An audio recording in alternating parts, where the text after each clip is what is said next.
Hey, how's it going, captains? Admiral Tori here, and welcome aboard for another World of Warships video on my channel. In today's video, I'm going to discuss about skill-based matchmaking. This topic keep reoccurring in the forums, and of course, when you play World of Warships long enough, there's going to be several people in the chat who complain about why the matchmaking placed them on a very low caliber team, if I put it that way. So, skill-based matchmaking. This is something that I don't understand why people continue to believe in this idea. And the reason I say that is because, number one, yes, I understand the frustration with people who play games, especially in the weekends where they get into a tilt mode, if I put it that way, where you lose 10 games in a row. You see a lot of dumb things happen, and you usually see people complain about why they have all sorts of crappy players on their team. Why the matchmaking put them in this side of the team rather than the other side, which is winning. Or you see games where you get landslide. The simplest answer to why we don't have skill-based matchmaking in World of Warships is that World of Warships isn't a big game. Although wargaming and World of War Tanks and it's a sizable genre, if I put it that way. If you look at the genre of this particular game, World War II machine, and of course you can go a little bit higher to the Cold War era type of vehicles, but it's an MMO with war machines, and you ask yourself the question, how many people really into war machines aside from us who play World of Warships? Even World of Warships, you jump onto World of Warships, on the top left corner there's going to be a counter that counts how many players are on World of Warships. At peak points of the day, and especially during the weekend, probably on average roughly 10 to 15,000 players who play World of Warships in North America from my region. I'm sure that Europe has more players out there, but North America and Asia being smaller. If you compare that to an actual AAA game that has skill-based matchmaking like League of Legends or Dota, those guys have, I don't know the numbers, but I do know that they have a lot of players and they're way bigger than World of Warships. As a matter of fact, I bet that is way bigger than combining every region from World of Warships with World Tanks, World of Warplanes. Combine all the population and they can just barely scratch the surface of League of Legends. Now, League of Legends, of course, they have skill-based matchmaking because their game is all about esports, and World of Warships isn't an esport game. Even if you try to make this game into esports, there is always that level of ridiculousness of uncertainty in this game. When I say that, I'm talking about how sometimes, your RNG throws you off, or certain types of ships when it comes to playing the type of ship, they're just simply, the balance isn't quite there with World of Warship. This game has not been pushed to a point where it's tested to 100% of how balance is revolved around. This game is pushed forward to being a arcade style game with realism in the sense of history, not like realism in like how the game operates with the ships, but it's pushing that boundary of that idea, like, American battleships have anti-air because historically speaking, anti-air was a big deal. If this game was pushed to esports, then practically all the battleships should be the same. All the cruisers should be the same.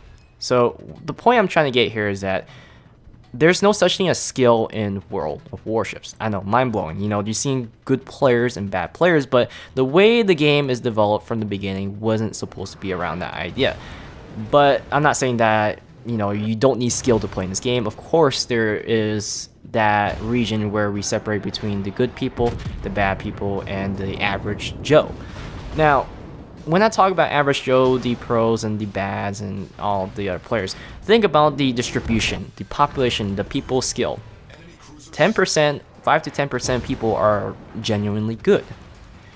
I would say in World of Warships, the average and the poor players is kind of rough to judge, because one of the aspects I always talk about with World of Warship, what makes it unique, is that there is a large portion of people, actually majority of the people, who are age above 30, and the mentality isn't the same as when you talk about other video games, because other video games with younger people were more responsive, competitive mindset, and having a young body, they're just simply going to care about performance compared to all the other people who might play World of Warships just for the heck of it. So there's going to be a mixture of poor and average Joes all over the place, but it's safe to say that 90% of players in World of Warships are just somewhat decent or poor.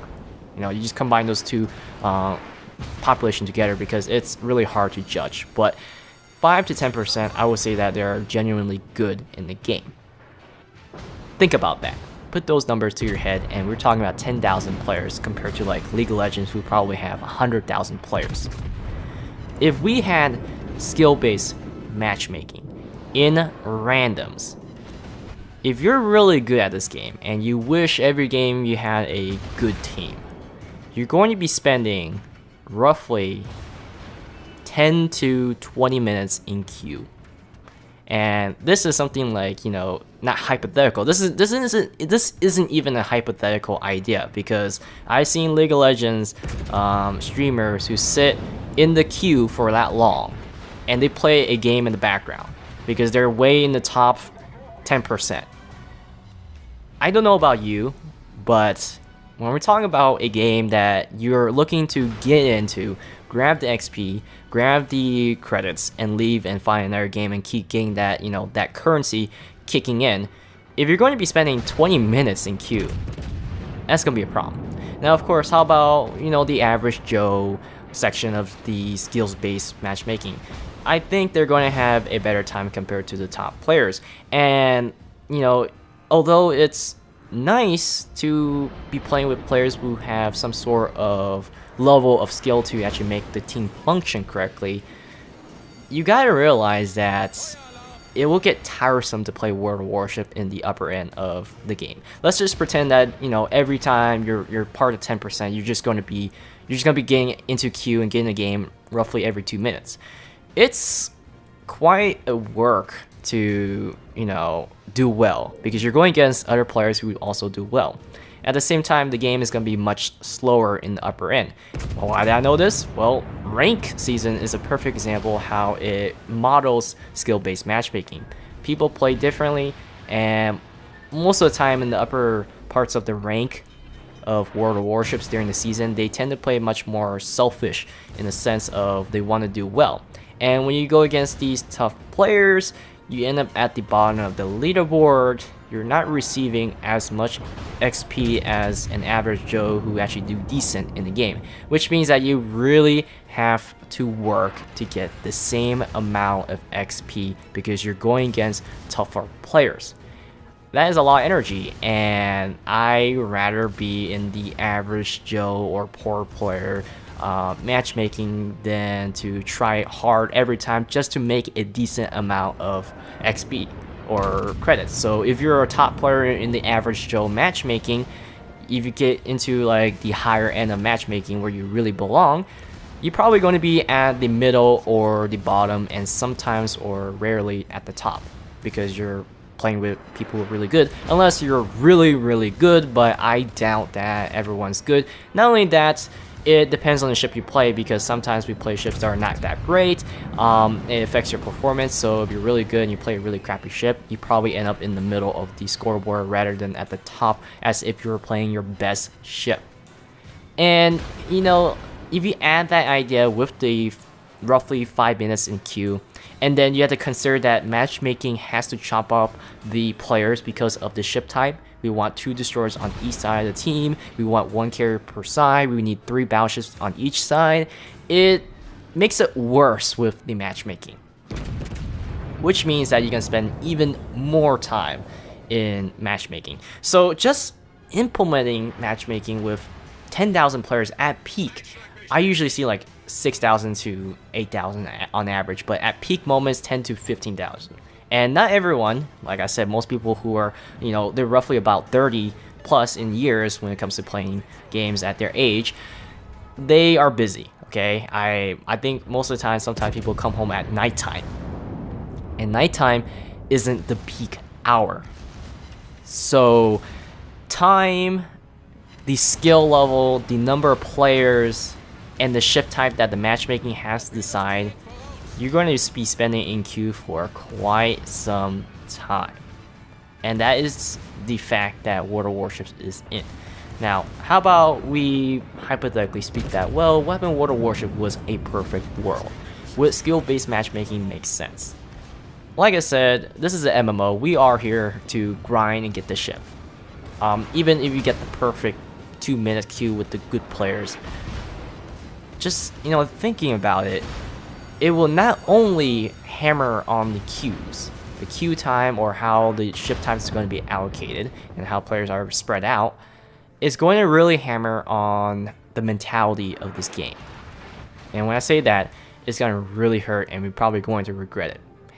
If, for whatever reason, skill-based matchmaking exists in World of Warships. And like I said, even the highest player who gets on the top of the leaderboard in the high-end matchmaking will always get the same amount of credits as a low-end player who's at the top of the leaderboard. Now, it would be a different story to adjust by skill, saying that higher matchmaking will get more points and more XP, but that's a whole nother story. If that was the case, high players, they get sick of being at the bottom leaderboard because they're facing these people who try so hard to be at the top. And you hate the fact that you're in a tier 7 crappy ship and you're trying to get to tier 8. What would you do? Well, you probably say, well, just keep going, play 1 extra game, 2 games, 3 games. That will get tiresome. It will be easier. What people have done, I've seen it happen, is to D-rank yourself. D-rank in terms of your skill base, which means that people will do things that are not ethical to this game, like AFKing and purposely losing the game. Yeah, that's not fun at all. Okay, that is definitely not fun. I've seen it happen. I play Counter-Strike Global Offensive, League of Legends. People do it because they want to queue up with their friends and they want to be at the lower end of the skill base just to dominate. Not only that, most of us find thrill in certain moments where the enemy player makes mistakes. This is the thing that gives us the feeling of accomplishment, makes us want to play more because we get these moments where we score a double strike because the player made a mistake. We score a bunch of torpedo hits because the player was oblivious. We score a devastating strike with our battleship because the enemy cruiser was oblivious or just wanted to sail broadside. These are the moments that we find pleasure in and we appreciate because we punish the player for their mistake. If you're in a skill-based matchmaking, if you're a part of the 10%, it's going to be much harder to get those moments. And I don't know about you, but I really do appreciate people who make mistakes because I've been into games, especially in rank, where people just sit bow on because they're not that dumb and nothing happens and you don't really get that action that you really wanted because you want someone to do something. You want someone to force you to, go broadside because you want to brawl with them. Skill base, that's not going to happen because everyone thinks the same way as you in terms of the level of play.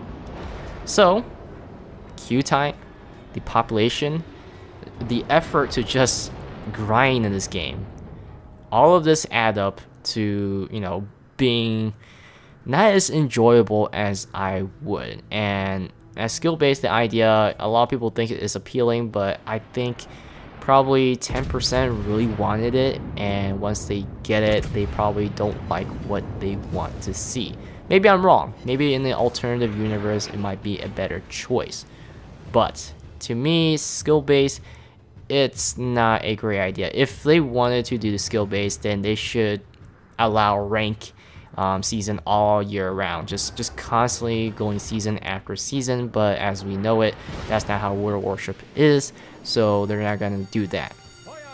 So if you still continue to believe in the skill-based matchmaking, feel free to, but as far as World Warships go, it's not going to happen, and I personally prefer to play in a lobby filled with different types of players, because it gets, you know, boring when you play with the same type of players every time. That's another thing about skill-based matchmaking. When you have a small population, you're going to get the same person a lot of the times. Happens to me in Overwatch and probably League of Legends, because, you know, you stay in that same rank for quite some time. So aside from that, I hope I answered that question when it comes to skill-based matchmaking. Thanks for watching, and I'll see you guys next time on World of Warships.